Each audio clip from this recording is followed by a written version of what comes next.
بسم اللہ الرحمن الرحیم۔ یہ سوال کہ جب تمیم الدھاری رضی اللہ تعالیٰ عنہ دجال سے ملاقات کر کے آئے ایک ٹاپو کے اوپر، تو بھی جماعت احمدیہ دجال کو ایک انسانی شکل میں کیوں نہیں دیکھتی؟ وہ کیوں اس سے مراد عیسائی قوموں کا فتنہ لیتی؟ میرے عزیز بھائیوں، یہ ہمارے مسلمان بھائیوں کا عقیدہ بن چکا ہے کہ دجال ایک شخص ہے جو ایک ہاتھ پہ جنت لیا ہوا ہے، ایک ہاتھ پہ جہنم لیا ہوا ہے، روٹیوں کے ڈھیر سارے پہاڑ لیا ہوا ہے، اور سونے اور چاندی کے پہاڑوں کو لیا ہوا ہے۔ بیچارہ کتنا محنتی ہے۔ اور یہ جو اختلاف ہوئے ہیں یہ دو حدیثوں کی وجہ سے ہوئے ہیں، کہ ایک حدیث جس میں اللہ کے رسول خواب دیکھ رہے ہیں، جس میں حضرت عیسیٰ علیہ السلام کے پیچھے ایک شخص ان کا طواف کر رہا ہے، جس کا آپ نے پورا حلیہ بتایا کہ ایک آنکھ سے کاڑا ہے، دونوں آنکھوں کے درمیان کافر لکھا ہے، گھنگرالے بال ہیں۔ یہ خواب ہے، حقیقت نہیں ہے، ٹھیک ہے؟ تو اس سے لوگوں نے حقیقت میں سمجھ لیا کہ دجال کا یہی حلیہ ہوگا۔ پھر دوسری حدیث کے تمیم الدھاری رضی اللہ تعالیٰ عنہ نام کے ایک صحابی دجال سے ملاقات کر کے آئے، اور یہ حدیث صحیح مسلم میں ہے، کہ صحیح مسلم بک نمبر 41 حدیث نمبر 7028 کتاب الفتن کی حدیث ہے، اور یہی حدیث صحیح مسلم میں ایک اور جگہ بک نمبر 41 حدیث نمبر 7030 میں آئی ہے۔ حدیث میں فاطمہ بنت قیس رضی اللہ تعالیٰ عنہ بیان کرتی ہیں کہ میں نماز عورتوں میں پڑھ رہی تھی، اور اللہ کے رسول جو تھے وہ نماز پڑھا رہے تھے، اور تبھی اللہ کے رسول منبر پر بیٹھتے ہیں اور مسکراتے ہوئے بیان کرتے ہیں کہ لوگوں، تمیم الدھاری نام کا ایک عیسائی شخص میرے پاس آیا اور مسلمان ہو گیا، اور اس نے مجھے قصہ بیان کرا جو اسی بات کے حق میں ہے جس کے بارے میں نے تمہیں خبردار کیا تھا۔ وہ فرماتے ہیں کہ بنو لخم اور بنو جذام کے 30 لوگوں کے ساتھ وہ ایک سمندر میں ایک جہاز پہ سفر کر رہے تھے، اور تبھی اس میں طوفان آیا اور لہروں نے کھدیڑ کر انہیں ایک ٹاپو پہ کھدیڑ دیا، اور جب اس ٹاپو پہ اترے تو وہاں پہ ایک عورت تھی جس کے پورے جسم پر بال ہی بال تھے، اور اس سے انہوں نے پوچھا کہ تمہارا نام کیا ہے؟ تو اس نے کہا جساسا، اور اس نے کہا کہ وہاں کلیسیا یعنی چرچ میں جاؤ، وہاں ایک شخص ہے جو تم لوگوں سے ملنے کے لیے بڑا بے قرار ہے اور جاننا چاہتا ہے کہ تم لوگ یہاں کون ہو۔ تمیم الدھاری ڈرتے ہیں کہ یہ شخص کوئی شیاطین ہوگا، مگر پھر بھی جب وہاں جاتے ہیں تو ایک شخص کو زنجیروں میں جکڑا پاتے ہیں جو کہتا ہے کہ بتاؤ، کیا بیسن کے کھجور کے درخت میں پھل آ رہے ہیں؟ انہوں نے کہا ہاں آ رہے ہیں۔ اس نے کہا اب نہیں آئیں گے۔ پھر اس نے کہا کیا تبریہ کے یعنی ٹائبیریس لیک جو ہے اس کے اندر کیا پانی ہے؟ کہاں اس کے تالاب میں بہت پانی ہے۔ اس نے کہا وہ بھی بہت جلد نہیں رہے گا۔ پھر اس نے سوال کیا کیا سگرا کے جھرنے میں پانی ہے؟ انہوں نے کہا ہے۔ اس نے کہا کہ بہت جلد اس میں بھی پانی نہیں رہے گا۔ انہوں نے کہا تم کون ہو؟ اس نے کہا میں دجال ہوں، اور میں بہت جلد آزاد ہوں گا، پر میں مکہ اور مدینہ نہیں جا پاؤں گا اس زمین پہ 40 رات رہنے کے باوجود، کیونکہ وہاں سخت فرشتے ہیں جو پہرے داری کر رہے ہیں، جو مجھے وہاں نہیں جانے دیں گے۔ اللہ کے رسول نے قصہ بیان کرنے کے بعد کہا کہ دجال جو ہے شام یا یمن کے سمندر کے ادھر ہے، اور آپ نے کہا کہ وہ مشرق میں ہے، وہ مشرق میں ہے، وہ مشرق میں ہے۔ یہ حدیث جو ہے اس سے کہیں بھی ثابت نہیں ہوتا کہ یہ شخص دجال ہے، کیونکہ اللہ کے رسول نے کہیں نہیں کہا کہ ہاں تمیم الدھاری تم نے دجال کو دیکھا تھا، یا تمیم الدھاری نے کہیں نہیں کہا کہ اللہ کے نبی وہی شخص دجال تھا۔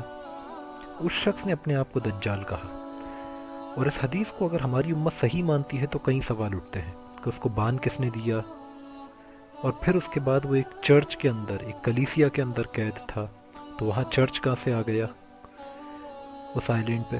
پھر اس کے بعد دجال کو یہ ساری چیزیں معلوم کہاں سے چلیں کہ میں مکہ اور مدینہ داخل نہیں ہو پاؤں گا، کہ عیسیٰ ابن مریم جو ہیں بعض حدیثوں میں مجھے قتل کریں گے؟ تو پھر اسے یہ سب کہاں سے پتہ چل گیا کہ اللہ کے رسول کے پاس سے خبریں لا کے اسے لوگ دے رہے تھے؟ کیونکہ اللہ کے رسول نے اسے خواب میں بد دعا دی تھی کہ تو مکہ اور مدینہ داخل نہ ہو پائے۔ تو پھر اسے کہاں سے پتہ چل گیا کہ عرب میں کسی نبی نے مجھے بد دعا دی ہے، میں مکہ اور مدینہ داخل نہیں ہو پاؤں گا، اور اب میرے لیے سخت فرشتے وہاں پہ کھڑے ہوں گے جو مجھے مکہ اور مدینہ داخل نہیں ہونے دیں گے؟ ایسے کئی سوال لوگوں کے دل میں اٹھتے ہیں صرف اور صرف اس حدیث کو صحیح ماننے کی وجہ سے۔ تو اس حدیث سے کہیں بھی ثابت نہیں ہوا کہ دجال جو ہے وہی شخص تھا جسے تمیم الداری نے دیکھا، کیونکہ اللہ کے رسول نے اس کی تصدیق نہیں کیا، آپ نے کہیں نہیں کہا کہ وہی دجال تھا۔ چلیے آئیے ایک حدیث پر ہم اور غور کرتے ہیں کہ صافی ابن سیاد نام کا ایک شخص ہے جو یہودی تھا اور مدینے میں پیدا ہوا تھا، اور سارے صحابوں کو یہ شک تھا کہ یہی شخص جو ہے دجال ہے۔ ایک چھوٹا سا بچہ تھا اور یہ کھیل رہا تھا، اور اللہ کے رسول جو تھے وہ چھپ کے یہ جاننے کی کوشش کرتے ہیں پیڑوں کے پیچھے چھپتے ہوئے کیا یہی شخص دجال ہے۔ تو صافی ابن سیاد کی ماں جو ہے وہ کہتی ہے کہ اے صافی جاگ کے دیکھ، محمد جو ہے وہ تیری طرف چھپتے ہوئے آ رہے ہیں، اور آپ اس کی ماں کو کوستے ہیں کہ کاش تو نے ایسا نہ کیا ہوتا تو میں جان لیتا کہ یہی شخص دجال ہے۔ پھر دوسری طرف یہی صافی ابن سیاد جو ہے اس کے تعلق سے جب حضرت عمر کی خلافت کا دور تھا تو جابر بن عبداللہ جو ہے بخاری شریف کے اندر بک نمبر 9 والیوم نمبر 92 حدیث نمبر 453 اس میں محمد بن المنقادر جو ہے روایت کرتے ہیں کہ جابر بن عبداللہ نے اللہ کی قسم کھائی اور کہا کہ صافی ابن سیاد جو ہے وہ دجال ہے۔ تو انہوں نے کہا کہ آپ اللہ کی قسم کھا رہے ہیں؟ انہوں نے کہا ہاں، کیونکہ حضرت عمر کو بھی میں نے اللہ کی قسم کھاتے دیکھا تھا، وہ بھی تب جب اب اللہ کے رسول کے سامنے تھے اور اللہ کے رسول نے اس کا کوئی انکار نہیں کیا تھا۔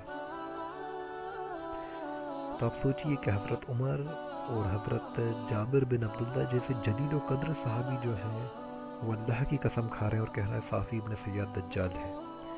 انہوں نے کہنا کیوں نہ کہہ دیا جابر بن عبداللہ نے کہ ایک شخص دیکھ کے تو آیا تھا دجال کو، ہم کیوں اسے دجال کہہ رہے ہیں زبردستی؟ ایک مل کے تو آیا تھا، دجال تو مکہ مدینہ میں داخل نہیں ہوگا، ہم کیوں اسے اللہ کی قسم کھا کے دجال کہہ رہے ہیں؟ کہ دجال کی آنکھ تو کاڑی ہوگی، اس کی آنکھوں کے درمیان تو کافر لکھا ہوگا، اس کے بیچ تو کچھ بھی نہیں ہے، ایسے کیوں دجال کہہ رہے ہیں؟ پھر اسی طرح اگر ہم دیکھیں تو یہی صافی ابن سیاد جو ہے ایمان لے آتا ہے اور حج کرنے مکہ آتا ہے جب اللہ کے رسول کی وفات ہو جاتی ہے۔ کوئی صحابی اس سے بات نہیں کرتا اور سب جو ہے اس سے دوری بنائے رکھتے ہیں کہ سب کے سب صحابی جو ہیں کیونکہ اسے دجال سمجھتے ہیں، اور جابر بن عبداللہ نے تو اسے دیکھ کے اللہ کی قسم کھا کے کہہ دیا کہ یہی دجال ہے۔ کیوں انہوں نے یہ نہ کہہ دیا سب صحابیوں نے کہ ہم کیوں اسے دجال شک کر رہے ہیں، یہ تو مکہ اور مدینہ دجال نہیں آئے گا، اور اس کا تو حلیہ بھی دجال جیسا نہیں، اور اگر یہ شخص دجال ہوتا تو جو جن یا جو جاسوس اسے خبریں معلوم کر کر کے لا رہے تھے کہ تو مکہ مدینہ داخل نہیں ہو پائے گا، یہ ایک عرب کے ایک نبی نے فرمایا ہے، عرب میں ایک شخص نے نبی ہونے کا دعویٰ کرا ہے جو ان پڑھ ہے، جو اسے یہ ساری چیزیں بتا رہے تھے، وہ اسے آزاد بھی کر دیتے، اسے ان زنجیروں سے چھڑا بھی لیتے۔ تو یہ حدیث سخت ترین ہمارے نزدیک ضعیف ہے۔ اللہ جتنے بھی لوگ مجھے سن رہے ہیں ان سب کو ہدایت عطا کرے۔ وآخر دعوانا الحمدللہ رب العالمین۔